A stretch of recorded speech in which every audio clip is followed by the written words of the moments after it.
Niccolò Paganini. Niccolò Paganini played the violin with such divine skill that people believed he had sold his soul to the devil in exchange for his unprecedented talent.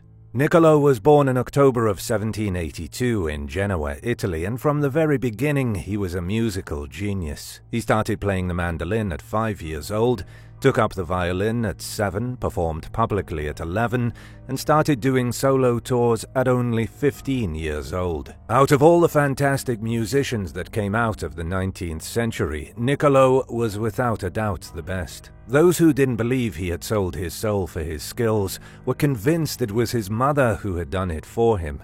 There were rumors that Niccolò's mom had made a pact with the devil, giving up her own soul when he was just a boy to ensure he would grow to be the best violin player in human history. This may be true, or Niccolò may have just been a legitimate prodigy. History tells us he studied with the famous violinist Alessandro Rolla at 13, but he soon ran out of things to teach the boy. Even at such a young age, Niccolò was so talented the best living artists couldn't keep up with him. However, talent doesn't always end in happiness. Shortly after Niccolò began performing as a teenager, he had a mental breakdown. He became a raging alcoholic, a womanizer, and a gambler. There are rumors that Niccolò went so insane he disemboweled a woman and used her intestines as violin strings. He also allegedly imprisoned a woman's soul inside of his instrument so that people could hear her screams when he played his violin in public. John Fian and the Inquisitions.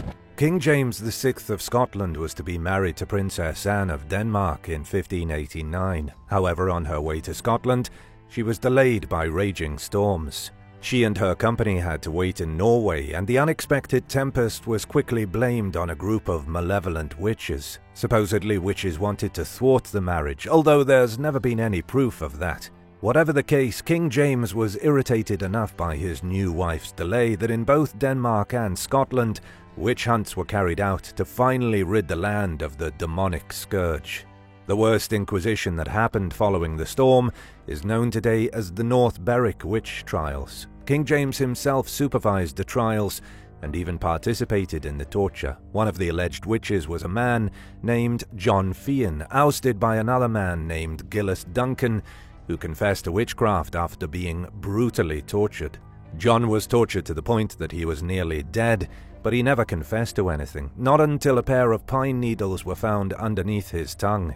These pine needles were supposedly part of a spell designed to prevent a witch from confessing their crimes when tortured. After the needles were removed, John allegedly confessed that he had sold his soul to the devil to gain supernatural powers. His main power was the ability to bewitch men and make them go insane. Interestingly, John also allegedly seduced a cow, which the townsfolk had seen following him around everywhere he went. For his terrible crimes, John Fian was sentenced to death after again being brutally tortured, of course. Faustus. Jonathan Faustus was a German occultist in the 15th century, and the origin behind the phrase Faustian bargain. A Faustian bargain is another term for making a deal with the devil in exchange for one's soul.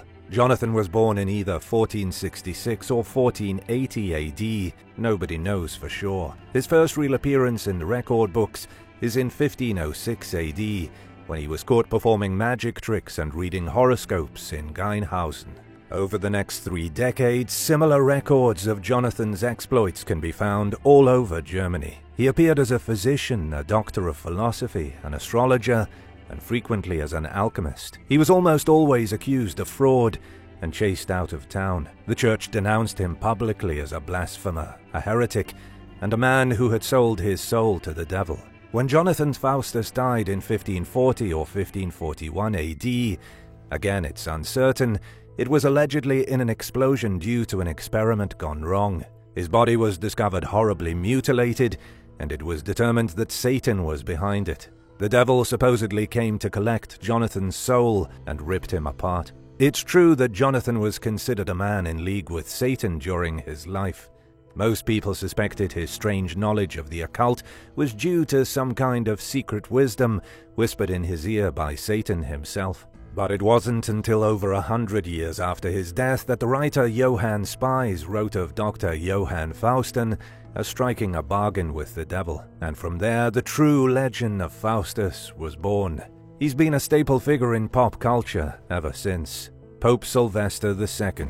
Pope Sylvester II was born in the year 946 AD under the name Gerbert of Aurillac. He grew up to be a scholar in France and a teacher, then went on to serve as the Bishop of Rome and ruler of the Papal States from 999 AD up until his death in 1003 AD. He did a lot of good while he was in office, such as promoting the study of arithmetic and mathematics. He is credited for bringing the abacus back to Europe, as it had been lost for centuries since the Greco-Roman era, and also introduced the decimal numeral system. Then, in 996 AD, Pope Sylvester invented the first mechanical clock. However, there's something else that happened to Pope Sylvester that not many people know. According to legend, while he was studying astrology and mathematics in the Muslim city of Seville, he also began to study sorcery. He came into possession of a book of spells from an unknown Arab philosopher while in Spain. And it was around the same time as he was allegedly dabbling in magic that he met a female demon named Meridiana. Through his connection with the demon, he supposedly played a game of dice with the devil. He won the game, and Satan made sure that he won the papacy and went on to become the first French pope. Whether the devil really did make Gerbert the pope is impossible to confirm. What we do know is that not a lot of people were happy with his ascension to the papacy. He tried to clean up the clergy by insisting only those who lived spotless lives could ever become bishops. In other words, only true holy men would be bishops in the church, regardless of position, influence, or wealth. This led to a great revolt against him, and Pope Sylvester II was chased out of Rome by the nobles, and when he tried to return to reclaim his throne, he was killed. The Devil's Book.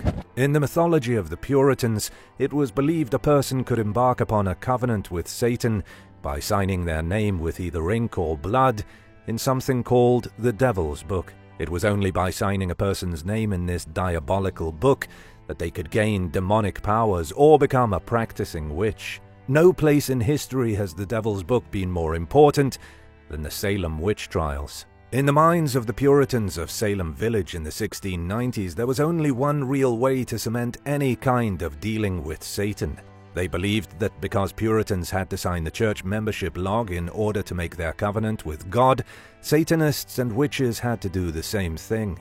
In March of 1692, when Abigail Williams took the stand in Salem, she accused local woman Rebecca Nurse of trying to force her into signing the Devil's Book so that she could join Rebecca's coven. And in April of that same year, when Mercy Lewis accused Giles Corey of witchcraft, she claimed Giles had appeared to her as a floating spirit and tried to convince her to sign the Devil's Book. The book was used as irrefutable proof of wizardry. If a man or woman was in possession of the book and a God-loving member of the community had witnessed it, obviously they were in league with the devil. Even though nobody truly saw the book, most people believed it was out there somewhere. When Giles Corey was interrogated and he refused to confess or deny the charges brought against him, he was killed by pressing. Rebecca Nurse was also executed and was hanged on July 19th, 1692. The Loudon Possessions. Urban Grandeur signed his name on a piece of paper when he made a pact with the devil in the 17th century. The paper was also allegedly signed by Leviathan, Astaroth, and a small assortment of other demons. It was used as evidence in the 1634 Loudon Possession trial in France. This was the first big scandal involving a demonic possession in France during that century. Urban, who was a parish priest at the time, was accused of making a deal with the devil, then allowing Satan into his body. The allegations came after a group of nuns stepped forward to claim Urban had been abusing them behind closed doors. To get him executed and away from them, the nuns claimed he was in cahoots with the devil. They said after he sold his soul, he allowed Satan to reside in his body so that it could taste earthly pleasures. Exorcisms were performed on the priest and others thought to be possessed, so often they became a tourist attraction. Witches were tortured during this time, including Urban himself. Then in August of 1634, when it was clear the devil wasn't going to be leaving his body, Urban was burned alive at the stake. Sæmundur Frodi. Sæmundur Frodi, aka Sæmundur the Learned, was an Icelandic priest born in the year 1056 AD. He studied in France as a young man, returned to Iceland and founded a school at Oddi. He also wrote a long and very important history of Norwegian kings. The work is currently lost with no surviving copy, but it was used by authors who came after to help complete other works on the history of Norway. However, in Icelandic folklore, Sæmundur is a much more interesting character. There are various stories about Sæmundur using his superior craftiness to trick the devil into doing his dirty work for him. The most famous story involves Sæmundur making a pact with the devil to carry him all the way from Europe to Iceland in the form of a seal. He mocked Satan and said he couldn't do it, which only made the demon want to prove him wrong. When the devil changed shape, he took the free ride to Iceland, then tricked him as they reached the shore. As soon as they arrived, just before they touched down on the ground, Sæmundur hit the seal on the head with a Bible, and then stepped ashore himself. It might not sound that clever to us in this day and age, but it was such a popular story in Iceland that it has survived all the way until now. Would you rather become the greatest and richest musician in the world, but never be allowed to fall in love, or be the most hated person on the planet with tons of money? Let us know in the comments below, and don't forget to subscribe. The Speed Demon. In the 17th century, the Dutch Empire was quickly spreading across the world, and they had colonies on just about every major continent. Their most lucrative colony was Batavia, what's now known as Indonesia. Yet even though they had access to the best and most coveted spices in the world, their success was all about speed. The faster a captain could move product from one port to another, the more money there was to be made, and there was stiff competition from Portugal and England. The faster the captain, the richer the crew. At the beginning of the century, traveling from Indonesia to the Netherlands usually took about a year.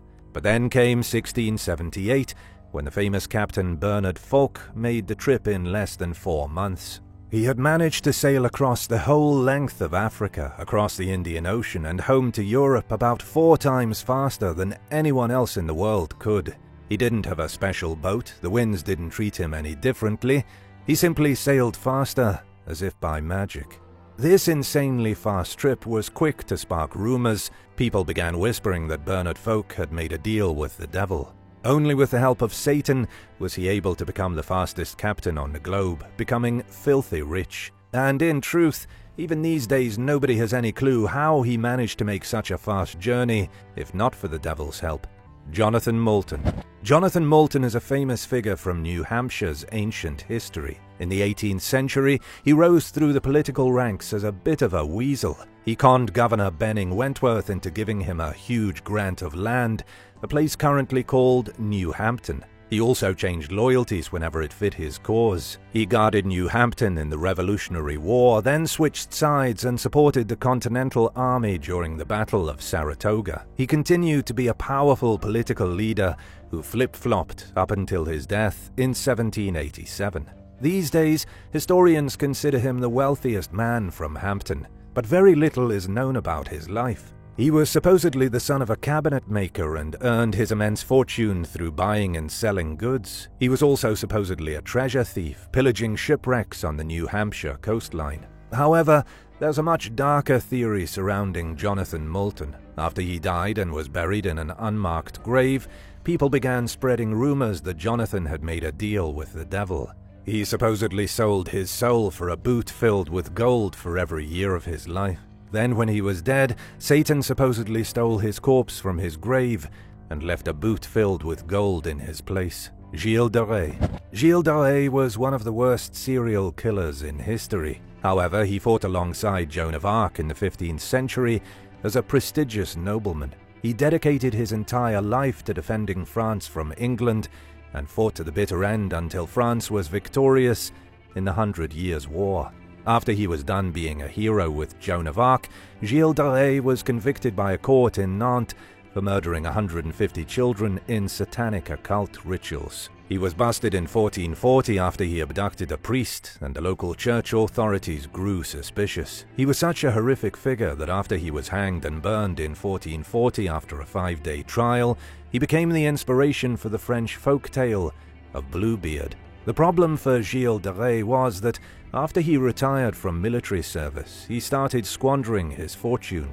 He made a bunch of bad investments, he had a gluttonous lifestyle, and he went broke. To re-establish his finances and regain his wealth, he turned to the black arts. Gilles de Rais started associating with sorcerers and engaging in rituals. These rituals typically involved sacrificing humans and dismembering children to summon the devil. His goal was to strike a deal with Satan, or really with any demonic force that would listen, to make him rich again. But in the end, Gilles de Rais was just a sick murderer who wound up hanged 5 days before Halloween. His official number of victims is 150, but some historians say it could be up to 600. What would the devil have to offer you in order for you to give up your soul? The Chronovisor. The Chronovisor is a special device supposedly hidden within the Vatican that allows an individual to see through time. The accusations go back to the 1960s, when Father Francois Brune met Father Pellegrino Ernetti. Apparently, while the pair were sailing through the Grand Canal of Venice, Ernetti, who worked for the Vatican, revealed the truth of the Chronovisor. Ernetti claimed that theories and biblical interpretations were unnecessary because he had seen the truth for himself. He and other priests at the Vatican had used the Chronovisor to look into the past and were able to see exactly what happened 2,000 years ago. Unfortunately, we don't have any details about how the machine functions. However, there's an old article from 1972 that was published in La Demonica del Corriere talking about it, and Father Brune wrote of the device in his 2002 book titled Le Nouveau Mystère du Vatican. But still, nobody really knows how it works. Rumor has it that it was built in the 1950s with help from top Italian scientists, and supposedly even the Nazi SS scientist Werner von Braun. There's even been speculation that the Nazis had access to a time machine, although if that were true, they most likely wouldn't have lost a war. The Exorcist and the Devil. In 2010, Reverend Gabriel Amorth made a shocking accusation. According to him, the devil resides in the Vatican itself. The Reverend was 85 years old in 2010. For the previous 25 years, he had been the chief exorcist of the Vatican, a position most people likely didn't realize was a thing. In all those years, Gabriel Amorth treated a whopping 70,000 cases of demonic possession, which is a staggering and unbelievable number. He restrained people with ropes, tied them to their beds, and then said prayers to force the demonic entities out of their bodies. This comes as a huge shock, because you would think that with so many exorcisms being done, we would hear something about it in the news. However, these demonic possessions have been almost entirely covered up by the church. Most people have never even heard of the official Association of Exorcists, a club of priests who are responsible for vanquishing demons. According to what Gabriel Amorth said in an interview with the Italian newspaper La Repubblica, the devil is invincible. He explained that the devil can stay hidden, speaks many different languages, and is capable of transforming himself. Sometimes the priest needs 6 or 7 assistants just to hold the possessed individual on the bed while they vomit up nails and shards of glass. As for the devil being in the Vatican, the priest said the evidence was everywhere he looked. Although he didn't mention any names, he did say the devil's work is evident at the Vatican. He believes that cardinals who don't have faith in Jesus Christ, bishops who have covenants with Satan, and all breeds of evil and corruption can be found within the walls of the Vatican itself. Japanese Jesus. There is a place in northern Japan that the church really doesn't want you to know about. There's a small village here that claims to be the site where Jesus Christ's tomb is really located. Forget Jerusalem and the Holy Land. Christ's mysterious tomb may be in Japan instead of Israel. According to the legend, Jesus traveled to Japan during his lost years, where he received Buddhist spiritual training. Then after he returned to Israel and was persecuted by the Romans, allegedly his younger brother, Isukiri, took the fall and was crucified instead. Jesus then fled through Russia, across Siberia, and settled in Japan as a rice farmer. He supposedly was married and died at the old age of 106. He also left behind a last will and testament in which he referred to himself as the fabled Jesus Christ. The Japanese tomb of Jesus is located in Shingo, and it's a major tourist attraction that you won't find in most travel books. His remains are apparently buried underneath a mound on a large piece of property, which is taken care of by his direct descendants. The Sawaguchi family owns the land around the tomb, and they claim to be direct blood relatives of Jesus Christ himself. The power of witches. The church has always tried to silence anyone claiming to be a witch, or at least women who showed any kind of independence, personality, or ambition.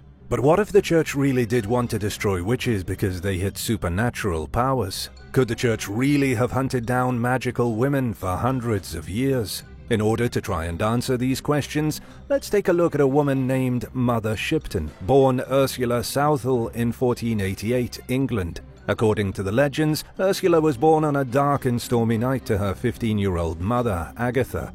The woman refused to give any details about who the father of her baby was and eventually became ostracized. She and her young daughter were forced into the woods as pariahs, with the townsfolk claiming the child was conceived by the devil and that Agatha was a witch. The woman was forced to raise her daughter in a cave hidden deep in the woods. They lived a bleak existence together until Ursula was adopted by a family in town. She was taken away and never saw her mother again. At the age of 24, Ursula was married to a man named Tobias Shipton. It was around this time when people began to whisper of the strange powers Ursula supposedly possessed. She was able to heal people with herbal remedies, and she allegedly could bewitch people. After her husband died 2 years into their marriage, she moved back into the cave where she'd been raised by her mom and turned into a full-blown witch. She wound up becoming a sorceress and was able to see into the future. She predicted the Great Fire of London, the creation of the Spanish Armada, and that the world would end in 1881, which obviously didn't happen. Either way, Mother Shipton seems to be proof of some extraordinary power, one that the church tried very hard to eradicate. Jesus the Freemason.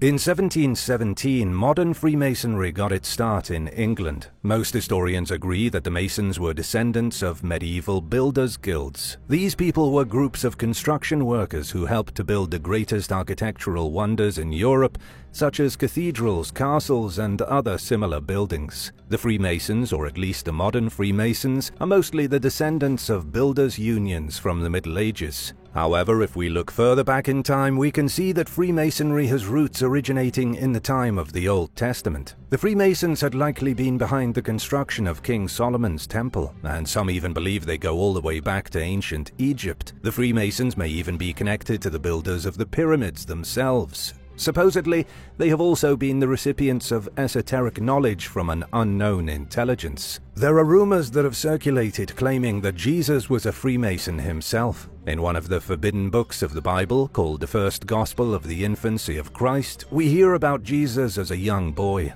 Allegedly, he was such a bright student that his teacher said he had nothing more to learn from them. They were astounded by the young Jesus' knowledge in astronomy, natural philosophy, and even metaphysics, all subjects that are extremely important to the Freemasons. There are even people out there who believe Jesus was the first Freemason, and that his disciples were more like his apprentices than anything else. We want to give a big thank you to Huey Hampton and Rude Valve for watching and subscribing to this channel. If you're new to Origins Explained, be sure to subscribe and join the family. Aliens and the Vatican. The Vatican supposedly knows that an alien civilization exists. In an extremely strange email sent by the famous astronaut Edgar Mitchell to US politician John Podesta, he allegedly claimed a space war is coming and that the Vatican is well aware of an extraterrestrial civilization. Edgar was once a NASA astronaut, and he's one of the loudest voices in the alien conspiracy theorist community. According to him, the aliens are benevolent and only want to share their technology with humanity. The email also mentions that the Vatican holds extraterrestrial knowledge. At first, it might seem completely crazy, but in reality, the Vatican has been in the space game since they built the Vatican Observatory in 1582. Apparently, they currently have an estimated 10 astrophysicists working for them on undisclosed projects. Clearly, the Church has some stake in the universe, or at least some interest in outer space. Whether they really know about a civilization of aliens or not is hard to prove, but Edgar Mitchell really seems to think so. The Avesta. The Avesta is one of the oldest scriptures in the world, and some might consider it to be the original Bible long before the modern-day Bible was ever written. The Avesta is the official holy book of Zoroastrianism, founded by the great prophet Zoroaster between roughly 1500 and 1000 BC. It's an amazing piece of ancient history, a prayer book written in an extinct language called Avestan. According to legends, the original work of 21 books, called Nasts, was revealed by the one true God to the prophet Zoroaster. The man then repeated the books aloud to King Vishtaspa, who had them inscribed on sheets of gold. In the centuries that followed, the laws of the religion, the customs and beliefs were all passed on verbally. It wasn't for several generations that the memorized scripture was transferred into the Avesta. But what about this book irritates the Church so much? It's due to the fact that the Zoroastrianism religion is considered to be the oldest surviving monotheistic religion in the world. Zoroastrianism is also the original source of concepts found in the Bible, ranging from the devil to the end of days. In other words, this ancient religion and the stories outlined in the Avesta are nearly identical to those found in Christianity and Islam. Since Zoroastrianism was around first, most scholars believe the Christians ripped off most of their ideas. The key to the Holy Sepulchre. We talked a little bit earlier about the Church of the Holy Sepulchre and how there are 6 denominations of Christianity sharing the structure. However, there's one thing the Church really doesn't want the general public to know about.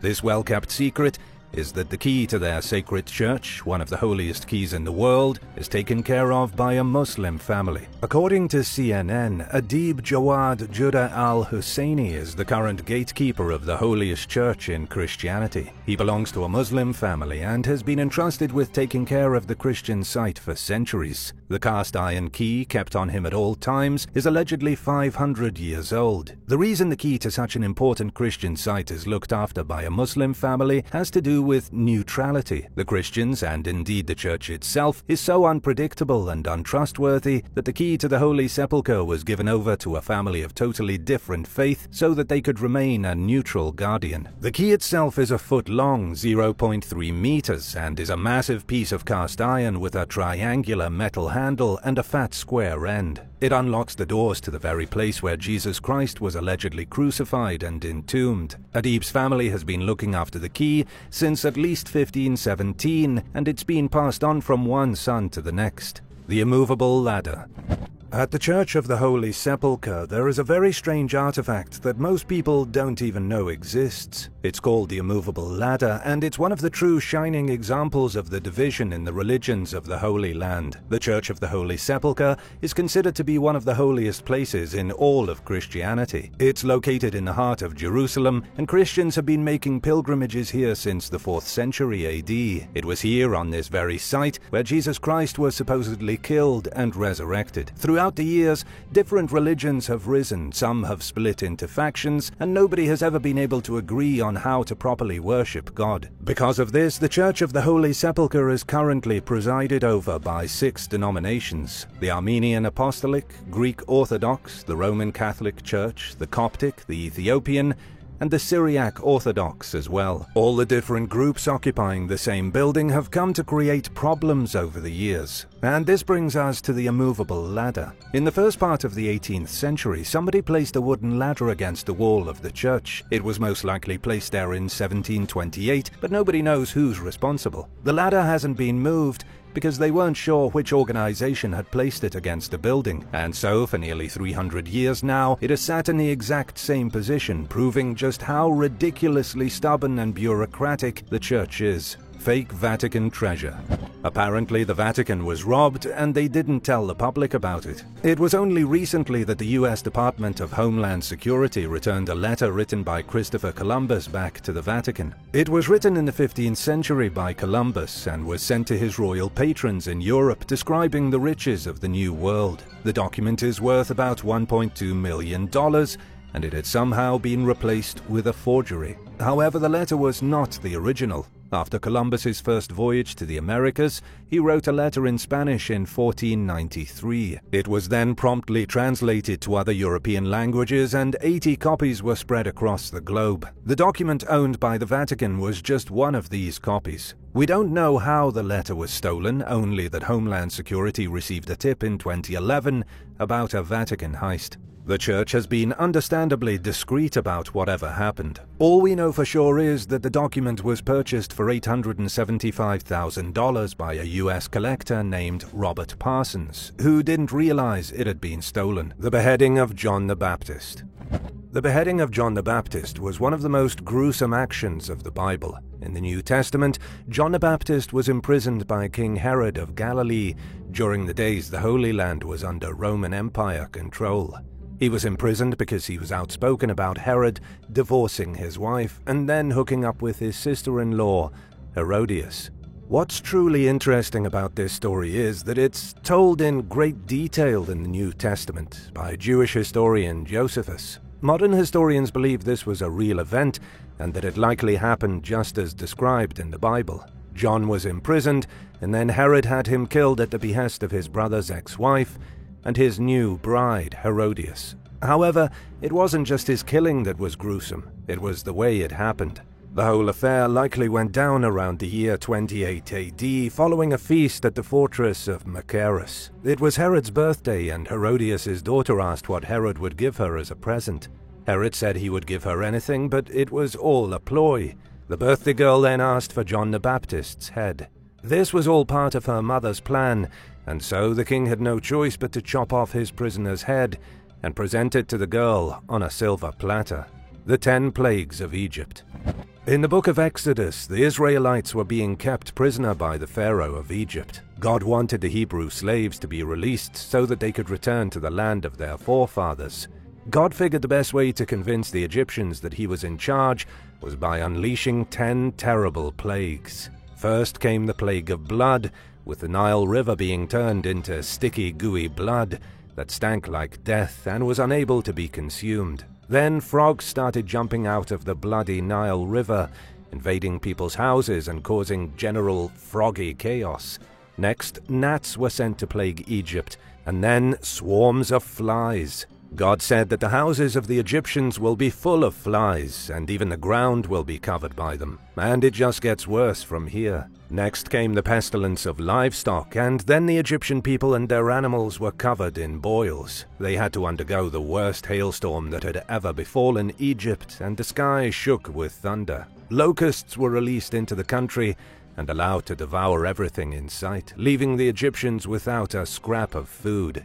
The Lord then said that darkness will spread across the sky, and he blotted out the sun for 3 full days. Lastly, the angel of death was sent to take away the firstborn son of every Egyptian family, including the cattle. The plagues were barbaric and horrifying, and many people died in the story, but in the end the Pharaoh finally relented and allowed the Hebrews to leave. It was only after he freed them that he changed his mind and tried to get them back. This was when Moses parted the Red Sea, and the Pharaoh's army drowned trying to chase them. The suffering of Job. Job suffers a lot in the Bible, more than most. He becomes the unwitting victim of a bet between God and Satan. Job was a good and decent God-fearing man, considered one of the most devout followers in the land. Satan argued that Job only worshipped God because he lived an easy life. Satan said that if God took away all Job's belongings and struck down his children, he would stray away from the path of goodness. This was a bet God knew he could win, but Job didn't have the slightest clue what was going on. Job had his flock stolen, his property was taken, and his children were all crushed when his house collapsed. Still, Job refused to curse the name of God. Satan then started torturing Job. He covered his body with boils and sores, causing Job immense agony. However, through all of the tribulations, Job never denounced God. Where this story gets truly horrible is that God never gave an explanation for why he would kill Job's family and make his life miserable just to win a bet with the devil. It seems unnecessarily cruel. Even though God did bestow Job with more children to replace the ones he lost, that couldn't have possibly taken away the devastation of losing the first batch. He already lost his original 3 daughters and 7 sons, plus his wife had to give birth to another 10 children, slaying the Canaanites.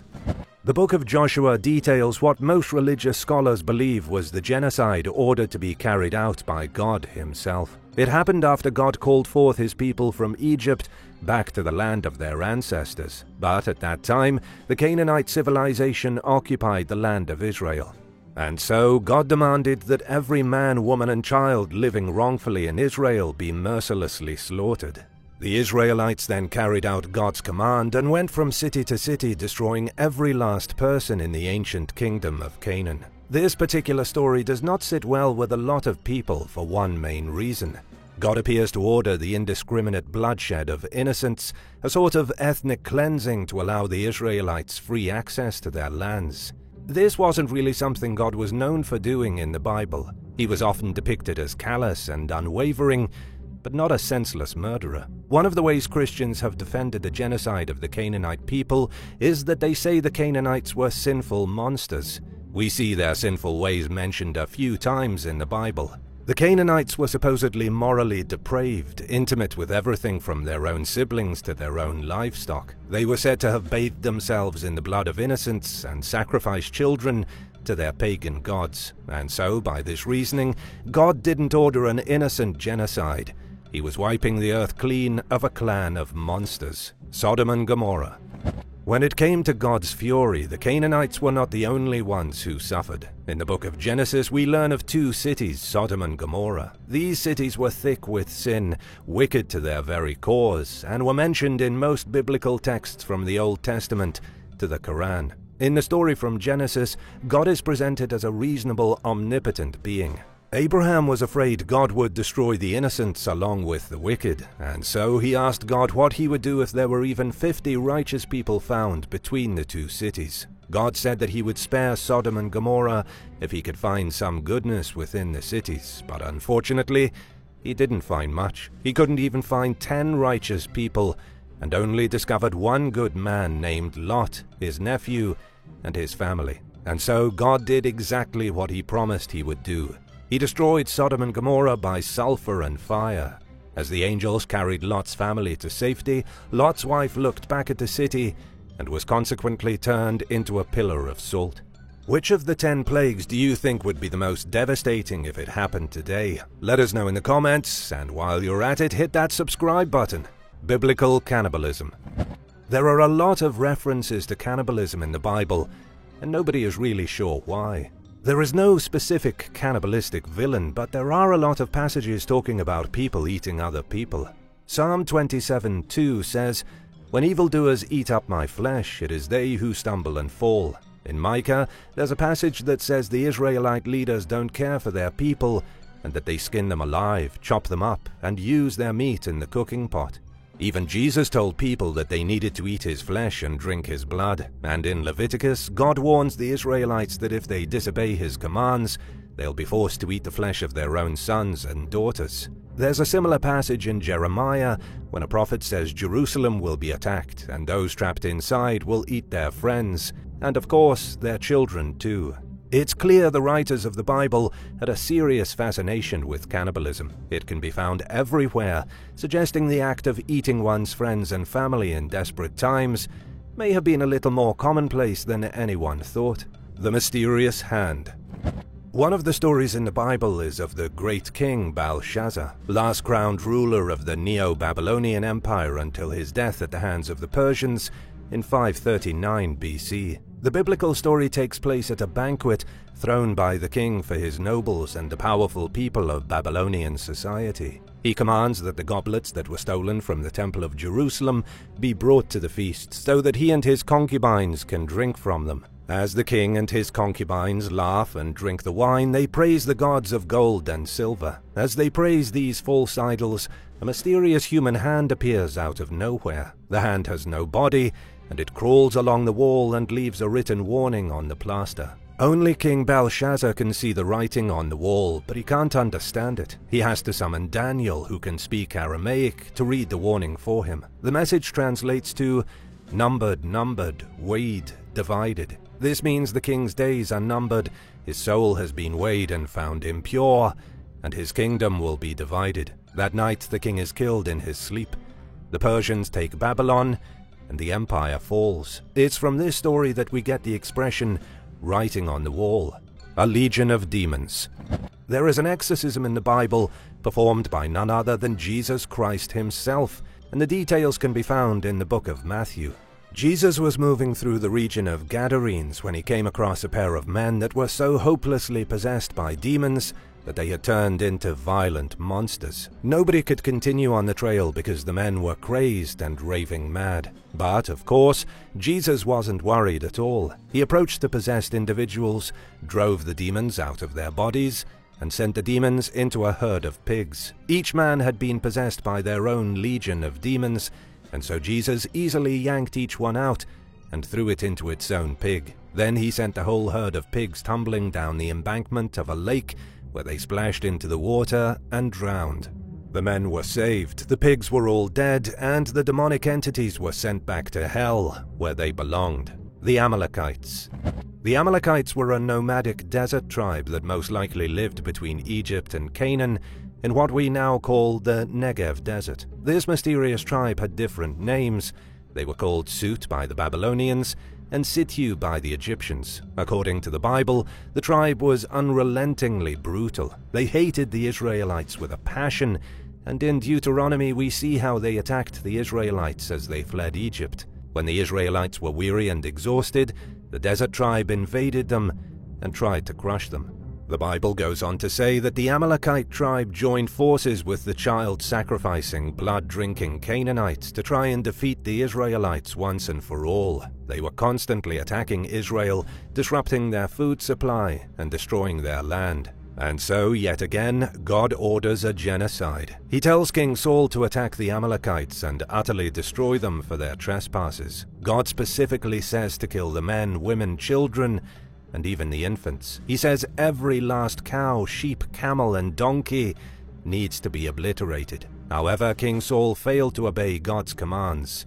He slayed a lot of people, but he allowed the Amalekites' king, Agag, to live. The Amalekites continued to bother the Israelites up until they were destroyed alongside the Persians and the fabled King Xerxes, as told in the book of Esther. The Witch of Endor.